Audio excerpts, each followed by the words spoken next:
Hello, good morning everybody. Once again I am Ashutosh with the new topic. हम लोग class 11th में mathematical tools में vectors और scalars पढ़ रहे थे। तो उसमें आपने वेक्टर्स को जोड़ना, घटाना, गुना करना, भाग देना, रिजोल्यूशन, ये बहुत सारा प्रोसेस आप सीखे। ठीक है, अब हम लोग उसी पे बेस्ड कुछ सवाल बना के देखते हैं, न्यूमेरिकल्स एंड एप्लीकेशन। हम यहाँ पे आपको कुछ क्वेश्चंस दे रखे हैं। यहाँ हमने 8 क्वेश्चन आपको दिया है। ये एक ढंग से आपका होमवर्क भी है, लेकिन इसमें हम कुछ क्वेश्चंस को सॉल्व करके आपको सिखलाते हैं कि कैसे आप इसको बना सकते हैं। ओके, तो चलिए सबसे पहला क्वेश्चन सॉल्व करते हैं। Find the resultant of 2 forces. यहाँ 2 फोर्स का हमको रिजल्टेंट निकालना है। 6 न्यूटन ड्यू ईस्ट, एक जो फोर्स है वो 6 न्यूटन का है पूरब की ओर, और दूसरा है 8 न्यूटन का नॉर्थ की ओर। ओके, तो you have to find out the resultant of 2 forces. दोनों का रिजल्टेंट निकालना है। तो एक फोर्स ईस्ट की ओर है, एक फोर्स नॉर्थ की ओर है। तो देखिए हम लोग पहला क्वेश्चन कैसे सॉल्व करते हैं। पहला क्वेश्चन, तो सबसे पहला काम होगा कि आपको डायरेक्शन बना लेना होगा। तो आप बना लीजिए, ऊपर नॉर्थ है, नीचे साउथ है, इधर ईस्ट है और इधर वेस्ट है। तो हम डायरेक्शन पहले बना लिए। ओके, डायरेक्शन बनाने के बाद अब आप रिप्रेजेंट कीजिए। पहला फोर्स है 6 न्यूटन का ईस्ट की ओर, तो ईस्ट की दिशा आपकी इधर है, तो इधर की ओर हम 6 न्यूटन का फोर्स बनाएंगे। ये 6 न्यूटन का फोर्स हो गया। ये मान लीजिए पहला वेक्टर है ए वेक्टर। ओके, अब एक और दूसरा फोर्स है नॉर्थ की ओर। नॉर्थ ऊपर है, तो ऊपर की ओर हम एक फोर्स बनाए, ऊपर की ओर फोर्स बनाए। ये दूसरा वेक्टर हो गया बी वेक्टर, और इसका वैल्यू है 8 न्यूटन। अब इन दोनों फोर्स को आपको जोड़ देना है। तब कैसे जोड़ेंगे? तो जोड़ने के लिए आपके पास 2 मेथड था। आप या तो ट्रायंगल लॉ से जोड़ सकते हैं या पैरेललोग्राम लॉ से जोड़ सकते हैं। तो आप डायरेक्ट फार्मूला भी यूज कर सकते हैं। आपको पता है कि अगर हम ए और बी 2 वेक्टर है और इन दोनों वेक्टर को जोड़ते हैं तो इनका रिजल्टेंट अगर सी वेक्टर आता है, तो हम सी वेक्टर का मैग्नीट्यूड निकालते हैं। कैसे? तो सी वेक्टर का मैग्नीट्यूड निकालते हैं √a² plus b² plus 2ab cos theta. ये आपका पहले से फार्मूला आपको पता है ना? a² plus b² plus 2ab cos theta √100। इससे c का वैल्यू निकल जाता है। और अगर एंगल निकालना चाहें तो tan alpha is equal to formula है b sin theta by a plus b cos theta. ये फार्मूला आप पहले से जान रहे हैं, तो अब आप डायरेक्ट इसको यूज कर सकते हैं। तो a वेक्टर इधर है इस दिशा में, और b वेक्टर ऊपर की ओर है। तो इन दोनों के बीच का एंगल बन रहा है कितना? ये एंगल बन रहा है 90 डिग्री। तो यहाँ थीटा का वैल्यू आपको 90 डिग्री दिया हुआ है। ओके, तो आप डायरेक्ट यहाँ फार्मूला पे डाल दीजिए a²। a का वैल्यू है 6, तो 6 का स्क्वायर हो जाएगा। b का वैल्यू है 8, तो 8 का स्क्वायर हो जाएगा, प्लस 2 × 6 × 8 × cos 90। ठीक है, आप यहाँ डालेंगे तो आपको डायरेक्ट c का वैल्यू निकल जाएगा। और एंगल भी आप निकाल सकते हैं tan अल्फा, तो b sin थीटा, थीटा का वैल्यू 90, sin 90 डालेंगे और यहाँ cos 90 डालेंगे, तो आप एंगल भी निकाल सकते हैं। तो देखिए ये पहले का सॉल्यूशन हो गया। अब हम सिर्फ आपको हिंट और वे बता रहे हैं, रफ काम आप घर पे खुद से करेंगे।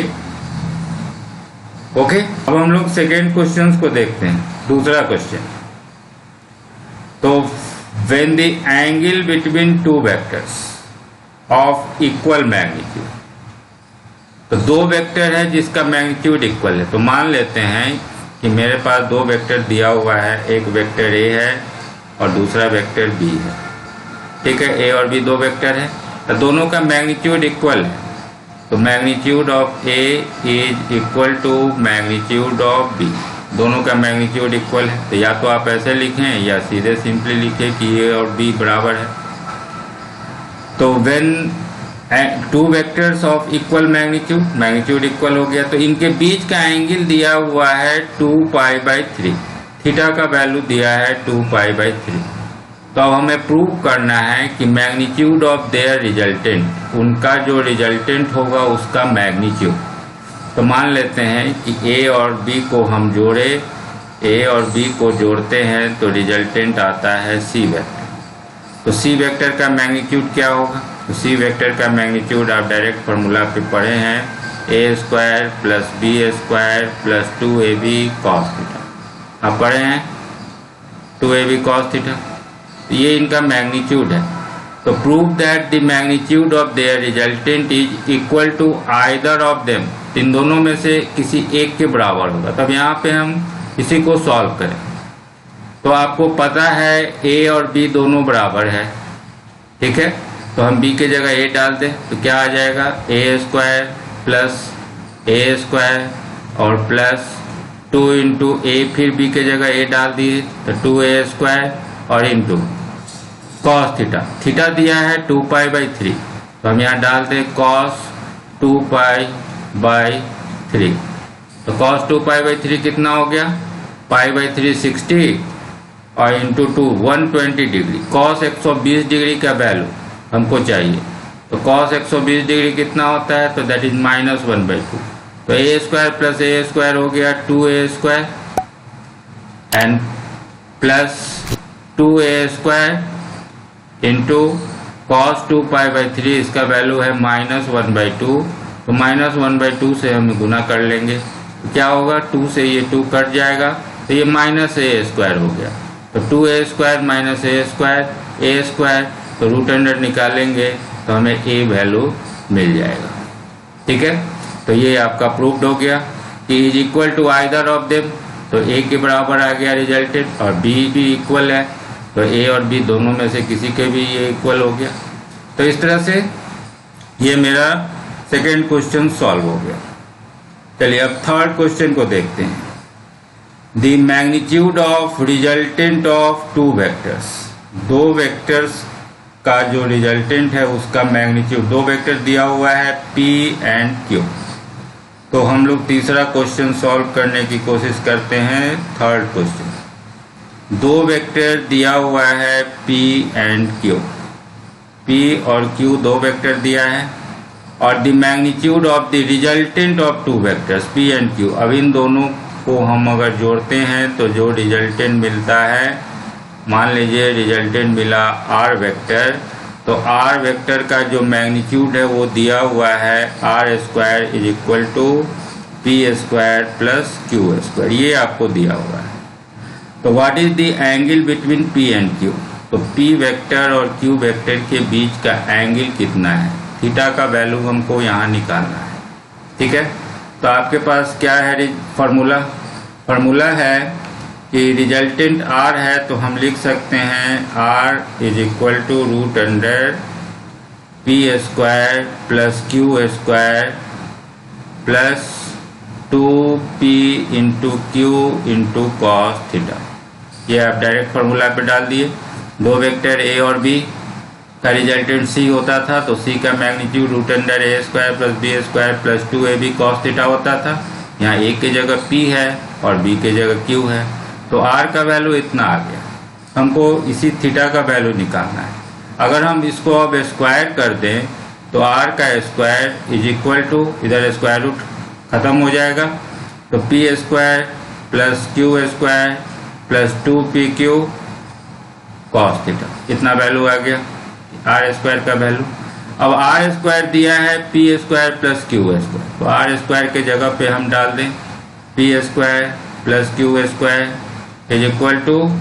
p² + q² + 2pq cos theta, इतना आंसर आ गया। अब हमको यही cos थीटा का वैल्यू निकालना है, तो हम इसको इधर रहने दें 2pq cos थीटा, इस साइड रहने दिए 2pq cos थीटा, और इस दोनों टर्म को हम इस साइड ले आए तो p² - p² ये भी 0 हो जाएगा और q² - तो this term will be equal to 0।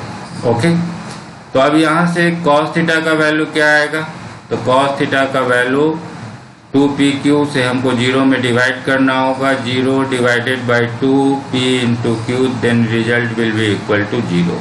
तो cos थीटा का वैल्यू 0 आता है। तो cos थीटा 0 कब होगा?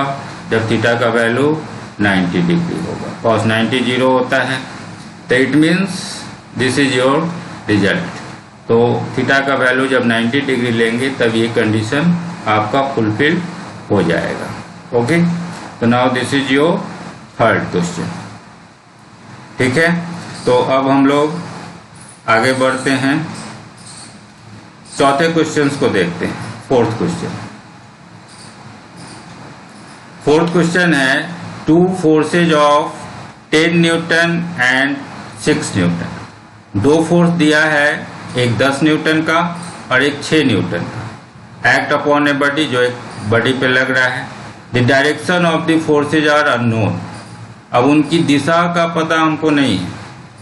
The resultant force on the body may lie between which limits. तो इन दोनों फोर्स का रिजल्टेंट किस लिमिट में लाई करेगा। तो आपको 2 फोर्स दिया है। अब हम लोग 4th नंबर क्वेश्चन को देखते हैं।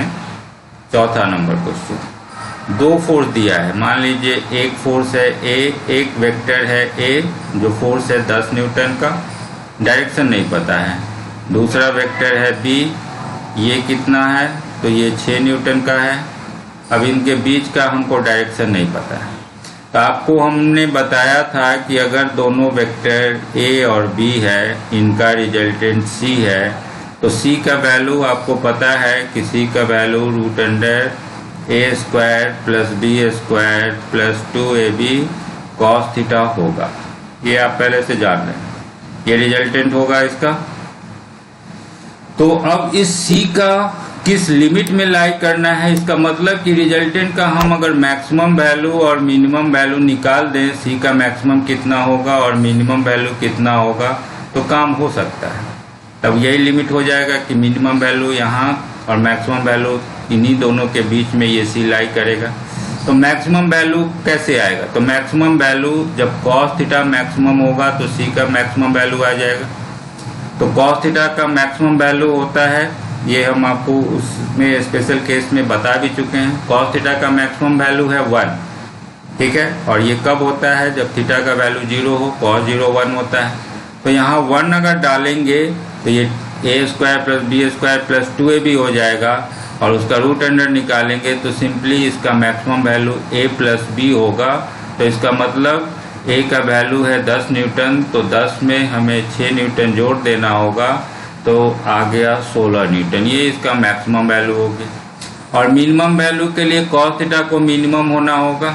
तो मिनिमम के लिए इसका मिनिमम वैल्यू है -1। आपको हम बताए भी थे कि cos थीटा का जो वैल्यू है वो -1 से +1 के बीच में ही वैरी करता है, ठीक है। तो मैक्सिमम वैल्यू है +1 और मिनिमम वैल्यू है -1। तो -1 यहाँ डालेंगे तो ये हो जाएगा root under a² plus b² minus 2ab। इसका मतलब root under a minus b का होल स्क्वायर हो जाएगा, और इसका स्क्वायर रूट निकालेंगे तो a माइनस b आ जाएगा मॉड साइन में। तो यही इसका मिनिमम वैल्यू है। तो a है 10 और b है 6, तो 10 में से 6 घटाएंगे तो आ जाएगा आपके पास 4 न्यूटन का। इसका मतलब कि मिनिमम वैल्यू है 4 न्यूटन और मैक्सिमम वैल्यू है 16 न्यूटन। इसका मतलब कि 4 और 16 के बीच में ही ये दोनों आपका रिजल्टेंट इनका लाई करेगा। हमको एंगल चूँकि कंफर्म नहीं है, इसलिए हम ऐसो सिर्फ लिमिट डिसाइड करके बता सकते हैं कि कहाँ से कहाँ के बीच में ये लाई करेगा। चलिए, तो ये चौथा क्वेश्चन हो गया। अब हम लोग 5th क्वेश्चन पे आते हैं। पांचवा क्वेश्चन क्या है? तो 2 forces whose magnitudes are at the ratio of 3:5। 2 force दिया हुआ है। मान लीजिए एक फोर्स है ए, दूसरा फोर्स है बी। तो ए और बी के बीच का रेशियो दिया है 3 और 5 का। तो हम लिख सकते हैं a will be equal to 3x and b is equal to 5x। यहाँ तक आ सकते हैं। इसको अगर हम x मान लें तो a 3x हो गया, b 5x हो गया। Give a resultant of 35 Newton. यहाँ इन दोनों को जोड़ते हैं तो हमको रिजल्टेंट 35 न्यूटन का मिलता है। तो मान लेते हैं ए वेक्टर और बी वेक्टर को जोड़ते हैं तो हमको रिजल्ट मिलता है सी वेक्टर। तो दिया हुआ है कि सी वेक्टर का जो मैग्नीट्यूड है वो मेरा 35 न्यूटन है। Okay, if the angle of inclination is 60 degree, और इन दोनों के बीच का एंगल भी दिया हुआ है 60 डिग्री का। ठीक है, तो find the magnitude of each force. तो अब हमें इन दोनों ही वेक्टर का मैग्नीट्यूड निकालना होगा। तो अब क्या करेंगे, तो हम डायरेक्ट फार्मूला पे डालेंगे। ए प्लस बी का जो सम है वो मेरा सी है, तो सी का वैल्यू कितना होगा मैग्नीट्यूड, तो सी का वैल्यू आप पढ़े हैं √a² plus B square plus C plus 2ab into cos theta, ये इसका रिजल्टेंट है। ठीक है, तो सी का अगर हम स्क्वायर कर लें यहीं पे तो स्क्वायर रूट खत्म हो जाएगा, तो a² plus b² plus 2ab cos theta, ये आ गया।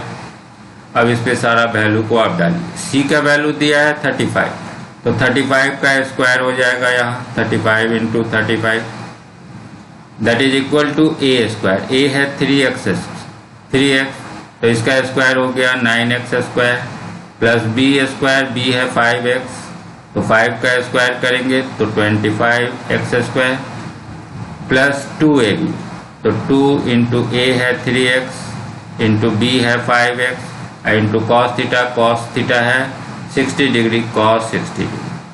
अब ये वैल्यू आ गया। अब इसको अगर हम सॉल्व करेंगे तो हमको x का वैल्यू यहाँ से आ जाएगा। ठीक है, अब x का वैल्यू जो भी आएगा वो वैल्यू हम यहाँ डालेंगे तो a का मैग्नीट्यूड निकल जाएगा, फिर b का मैग्नीट्यूड निकल जाएगा। ठीक है, तो इस तरह से हम 5वें क्वेश्चन को सॉल्व कर सकते हैं। ओके, चलिए अब हम लोग नेक्स्ट क्वेश्चन देखते हैं। सिक्स्थ क्वेश्चन क्या कह रहा है। सिक्स्थ है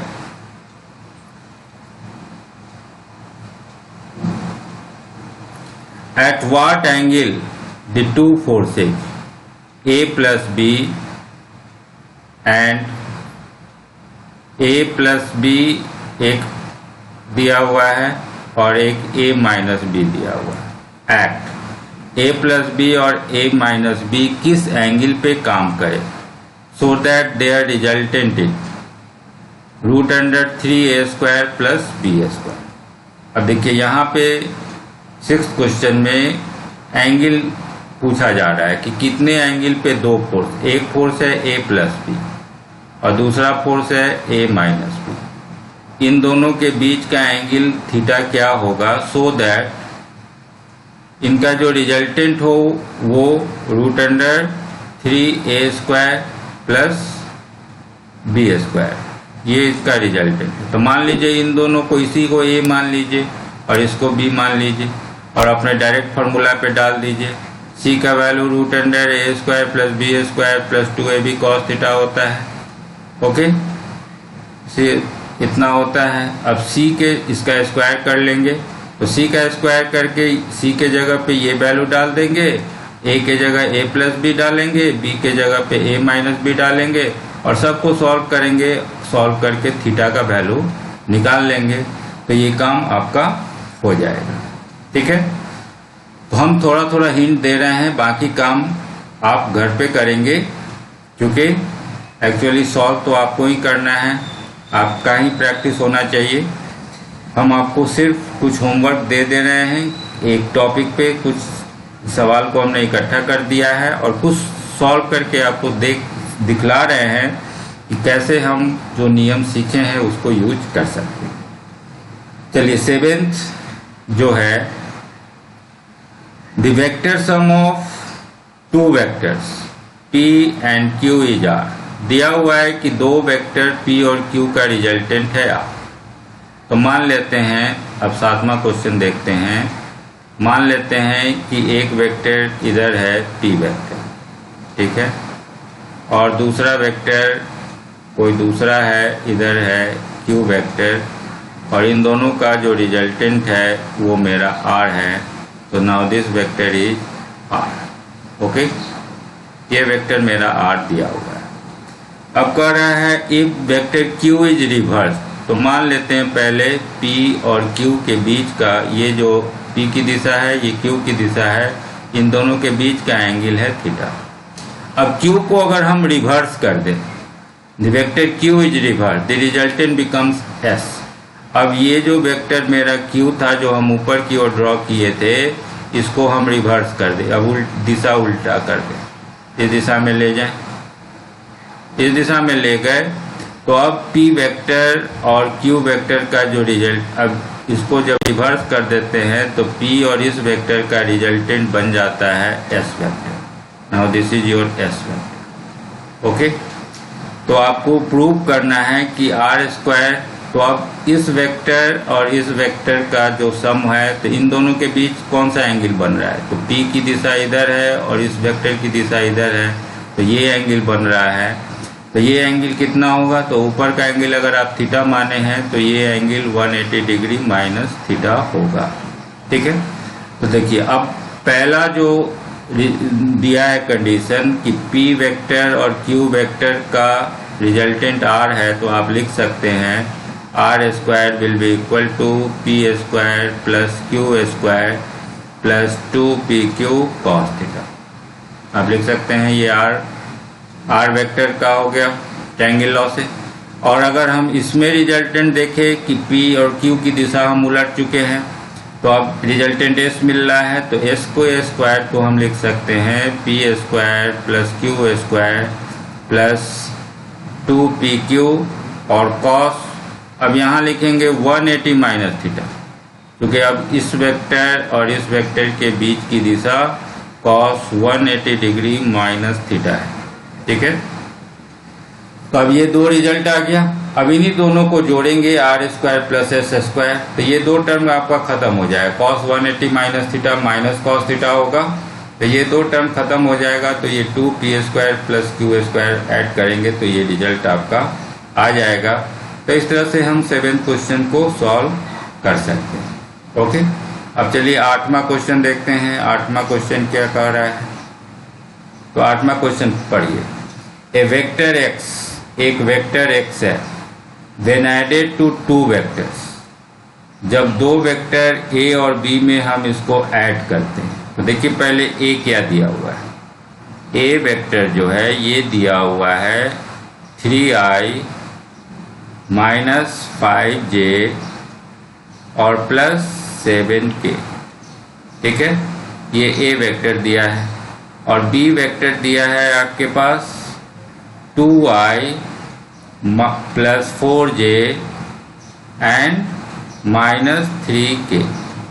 a और b दो वेक्टर दिया है। अब इन दोनों वेक्टर में हम x को जोड़ते हैं, मतलब a वेक्टर और b वेक्टर, इन दोनों ही वेक्टर में हम x वेक्टर को जोड़ते हैं। इस तरह से तीनों वेक्टर को हम जोड़ दिए, तो gives a unit vector along y axis. इस तीनों वेक्टर को जोड़ने से y एक्सिस के अलोंग यूनिट वेक्टर मिलता है एज देयर रिजल्टेंट। इन तीनों को जोड़ने से हमें एक यूनिट वेक्टर मिलता है अलोंग y एक्सिस का, तो y एक्सिस का यूनिट वेक्टर होता है j। ठीक है, तो इन तीनों को जोड़ने से j मिलता है। तो हमको फाइंड द वेक्टर x, इस x वेक्टर को निकालना है। तो सो सिंपलिटी, आप इसको सीधे जोड़िए, a प्लस b को जोड़िए पहले, तो 3i प्लस 2i क्या हो जाएगा, 3i प्लस 2i हो जाएगा 5i, तो ये हो गया 5i। अब माइनस 5j और प्लस 4j, तो माइनस 5i प्लस 4j को जोड़ेंगे तो माइनस j और प्लस 7k माइनस 3k, इन दोनों को जोड़ेंगे तो आ जाएगा प्लस 4k। तो a और b को जोड़ने से ये आ गया, और प्लस इसमें है x, तो x हो गया and that is equal to j। तो अब हमें x का वैल्यू निकालना है, तो x का वैल्यू हम इधर रख लेंगे और बाकी ये जो तीन टर्म है इसको उस साइड ले जाएंगे। तो उस साइड जाएगा तो 5i उधर गया तो माइनस 5i हो गया। अब ये माइनस j इस साइड जाएगा तो प्लस j, तो j प्लस j तो प्लस 2j हो जाएगा। ओके, और 4k उस साइड जाएगा तो माइनस 4k हो गया। तो now you have got the value of x, यही x वेक्टर आ गया, minus 5i plus 2j minus 4k। इसी इतने वेक्टर को आप ए और बी में जोड़ेंगे तो रिजल्टेंट आपको जे मिल जाएगा। ओके, तो दैट्स ओवर फॉर टुडे। अभी आपने 8 न्यूमेरिकल देखा है कैसे हम सॉल्व करेंगे। फिर आगे की क्लास में हम और भी सवाल लेके वेक्टर्स और स्केलर्स का आ रहे हैं। अभी हमने इस क्लास में थोड़ा इजी क्वेश्चन डाला है, धीरे धीरे इसको और थोड़ा डिफिकल्ट और कॉम्पिटिटिव लेवल का भी न्यूमेरिकल डालेंगे। Okay, thank you.